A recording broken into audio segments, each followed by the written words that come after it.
ويكسب.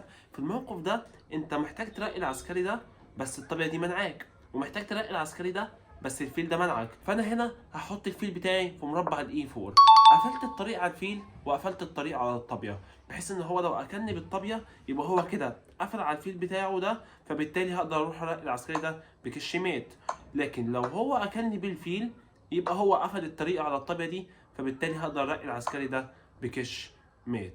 ناخد موقف اصعب منه شويه. في الموقف ده الابيض اللي عليه الدور والمفروض ان الابيض يلعب ويكسب، ففي الموقف ده انت برضو عايز تزق العسكري، بس لو زقيت العسكري كده هو هيقدر يزق العسكري بتاعه كده، وبقى الفيل بتاعه مراقب مربع الترقية، وبالتالي كده انت مش هتعرف ترقي والجيم ده هينتهي تعادل. ففي الموقف ده افضل نقله للابيض ان هو يلعب الفيل بتاعه في الدي 4. الفكره منها ان هو هنا عنده نقلتين ممكن يلعبهم، ممكن يكونني بالبيدق، وفي الحاله دي هجيب الملك بتاعي في الدي 3، يبقى انا كده قفلت على البيدق ده. طبعا